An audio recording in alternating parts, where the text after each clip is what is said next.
Fluminense contrata jovem goleiro enquanto jovem lateral se despede do tricolor. Tem resultado importante para o Fluminense no campeonato carioca. A rodada ainda tá rolando, o Fluminense precisa ficar de olho mirando lá o G4. Além disso, o jornalista trouxe informações sobre a SAF no Flusão. A gente está esperando nessa situação acontecer. Tem nova informação trazida pelo Lauro Jardim. Isso e muito mais você vai conferir nesse vídeo aqui. Então deixa o seu like, se inscreva no canal, ative o sininho para não perder nada. Depois da vinheta vamos falar muito do Flusão.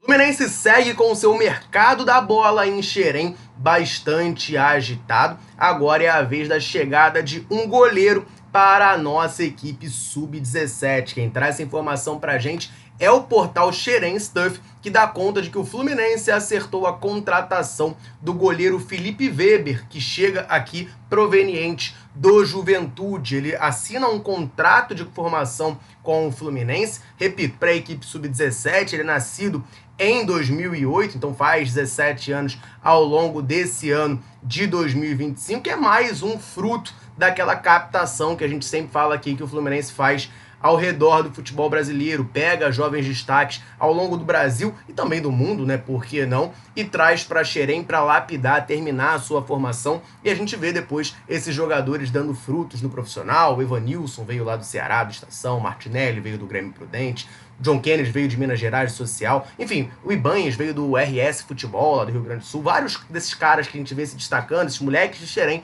passaram, né, vieram para o Fluminense de outra equipe com destaque. Agora é o caso do Felipe Weber, jogador, goleiro, né, nascido em 2008, chega para a equipe sub-17 tricolor. Toda a sorte do mundo para ele. Está precisando, né, ver o Fluminense formar um grande goleiro. Tem tempo, né, que a gente não tem um grande goleiro de Xerém surgindo. Pelo outro lado, tem chegada, tem saída também. O Iago Luiz, que é lateral e meia, nascido em 2006, ou seja, seria da equipe sub-20 tricolor nessa temporada, se despediu do Fluminense por meio das suas redes sociais. Ele não seguirá no tricolor nessa temporada. Ele publicou lá no seu Instagram o seguinte: hoje me despeço do Fluminense. Foram 7 anos onde criei memórias e amizades que vou levar para sempre guardado em mim. Foi aqui que me formei não só como atleta, mas também como pessoa. Entrei um menino e saio um homem. Muito obrigado, Fluminense. Foi uma honra. Para sempre um moleque de Xerém. Tá aí, então, a declaração do Iago Luiz. Toda a sorte do mundo para ele nessa nova jornada. Tá de saída do Flusão. Vamos falar do campeonato carioca. O Fluminense venceu ontem, resultado maravilhoso. A gente conseguiu a vitória de virada, né, sobre o Vasco da Gama. Além de vencer um rival que é uma delícia, é voltar a vencer. O Fluminense está somente com 2 vitórias no campeonato carioca. E a rodada continua nessa quinta-feira. Já tem um resultado definido, um resultado importante para o Flusão. A gente vai trazer isso para vocês. Só antes, deixa eu rapidinho aproveitar para dar uma moral para a galera tricolor, sempre ligada aqui na Central, sempre nos dando aquela moral. Em todo vídeo eu convido você que está aqui nos assistindo a deixar um comentário aqui embaixo. Sempre que a gente pode, a gente vem aqui e manda aquele abraço. Nesse vídeo eu vou mandar um abraço para o Marcos Afonso, do Rio de Janeiro, para o da Mata, de Petrópolis, para o João, de Eunápolis, na Bahia, Arli, de Maricá, Medrado, de Canasvieiras, na Bahia, e para o Aderbal, de Ibirama, Santa Catarina. Um abração para a galera tricolor ligada na Central, convite reforçado. Quer que a gente mande um abraço, um salve, cite o seu nome? Comenta aqui embaixo, fala o seu nome e de onde você está nos assistindo. Combinado? Após a vitória tricolor sobre o Vasco da Gama, a gente deu uma respirada, seguiu vivo na luta por uma vaga no G4 do Cariocão. E hoje à tarde teve já uma partida do segmento da rodada importante para o tricolor. O Sampaio Corrêa venceu por 1-0 o Madureira e com isso chegou a 12 pontos, está em 4º lugar momentaneamente na tabela. O Madureira segue, portanto, abaixo do Fluminense com 9 pontos, então essa posição a gente com certeza já alcançou, né? A gente ultrapassou o Madureira na tabela, já que a gente chegou a 10 pontos. Outras partidas importantes dessa rodada para o Fluminense ficar de olho. tem Volta Redonda e Maricá. Essa não afeta a posição tricolor na tabela, né? Volta Redonda é o vice-líder com 13 pontos e o Maricá está em sexto com 11, mas é um rival direto ali do Fluminense, já que o tricolor é o sétimo com 10 pontos. E tem Nova Iguaçu e Botafogo às 9h45, e aí essa sim pode afetar, porque o Botafogo está em oitavo, logo abaixo do Fluminense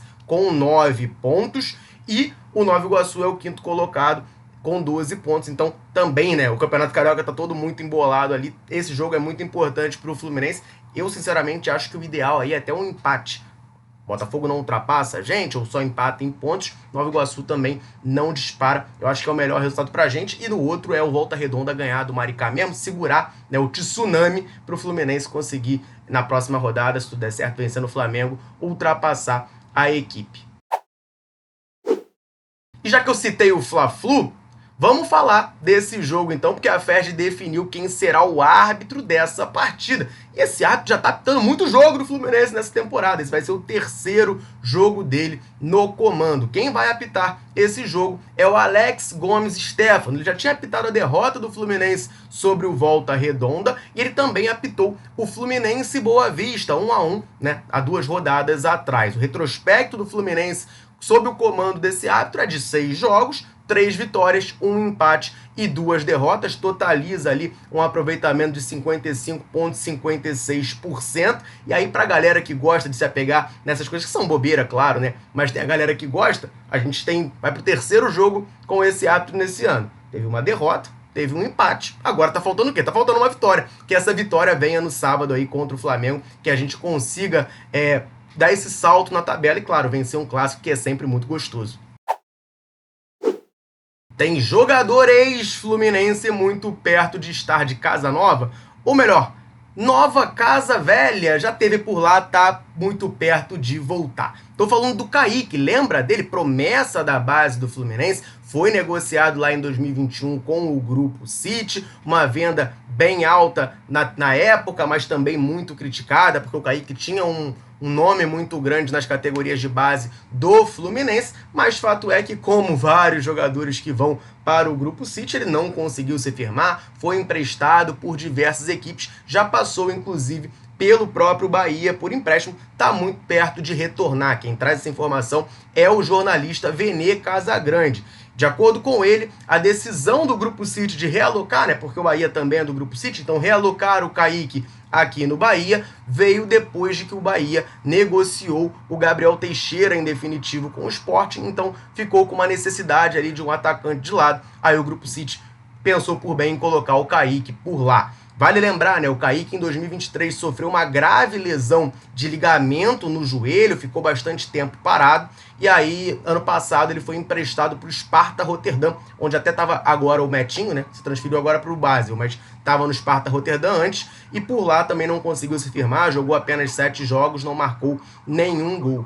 Kaique, cara, é um caso muito triste de desperdício de talento, porque era um jogador de muita qualidade, de muito potencial, mas ele tomou essa decisão, ao meu ver, precipitada, tá, de ir para o Manchester City, né, para o Grupo City, que a gente sabe, né, o Manchester City, para colocar um jogador que saiu do Brasil aqui, ainda mais muito jovem, tinha jogado muito pouco pelo profissional, na sua primeira equipe, é muito difícil. Então ele vai ficar rodando pelas equipes periféricas do grupo. Ele chegou até a ser emprestado para o Bahia, seria uma boa para ele, mas aí teve lesões e tudo mais, acabou não conseguindo se firmar. É um jogador nascido ali em 2003, né, já está com 22 anos, portanto, não conseguiu explodir da maneira que a gente esperava que ele conseguisse. Bom, toda a sorte do mundo para ele nesse novo desafio, menos quando enfrentar o Fluminense, mas tá aí, Kaique, ex-Fluminense, será novamente emprestado ao Bahia.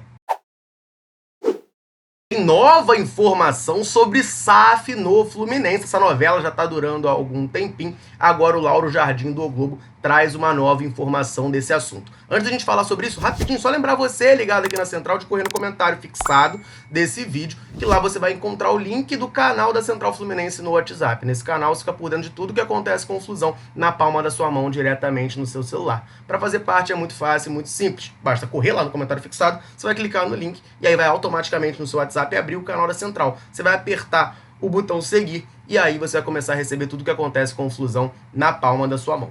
Combinado? Tô te esperando por lá. Vamos falar essa informação sobre SAF. O Lauro Jardim publicou hoje, mais cedo, que o BTG Pactual, e a gente sabe, né, o BTG Pactual é quem está estruturando esse modelo de SAF do Fluminense junto ao clube, inicialmente não apoiava o desejo do presidente Mário Bittencourt de se tornar o CEO da nova SAF tricolor. Isso aí foi matéria, né, ultimamente, virou muito debate. O próprio Mário falou em coletiva que não impõe nada, mas que se o novo gestor da SAF do Fluminense, o novo dono da SAF do Fluminense, entender que seria por bem ele ser o CEO, ele não veria problema nisso. Inicialmente, o BTG Pactual não apoiava esse desejo, não apoiava ter o Mário Bittencourt como CEO. Só que nesse momento o banco mudou de ideia e o Mário deve ser, pelo menos no processo ali de implementação da SAF, o novo comandante do Fluminense, o novo velho comandante do Fluminense, né? Ficar ali naquele período de transição como o CEO. E aqui, gente, vou tentar dar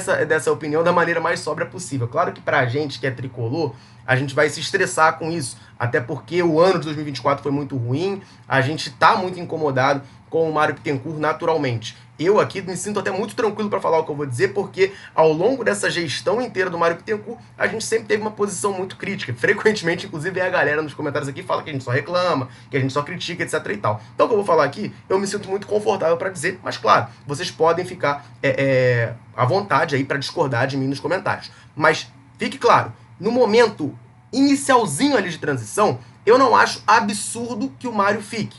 Eu manteria o Mário? Não, eu não manteria o Mário, tá? Por mim, o Mário sairia e não ficaria no período de transição. Mas nessa transição, eu não acho absurdo, porque é um cara que já conhece o clube.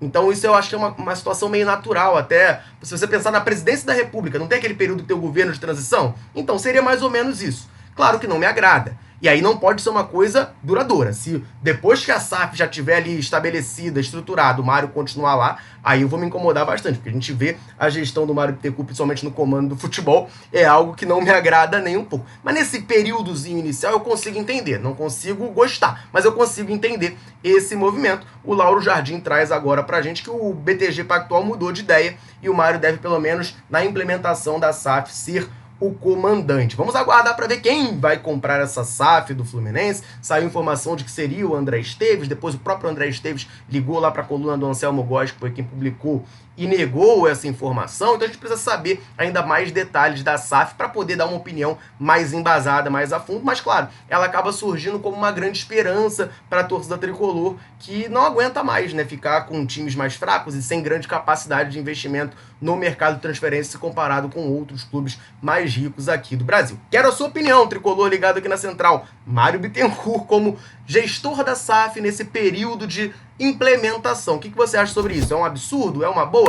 Comenta aqui embaixo pra gente trocar aquela ideia. Combinado? Vou ficando por aqui. Um abraço aos nossos tricolores. Tamo junto.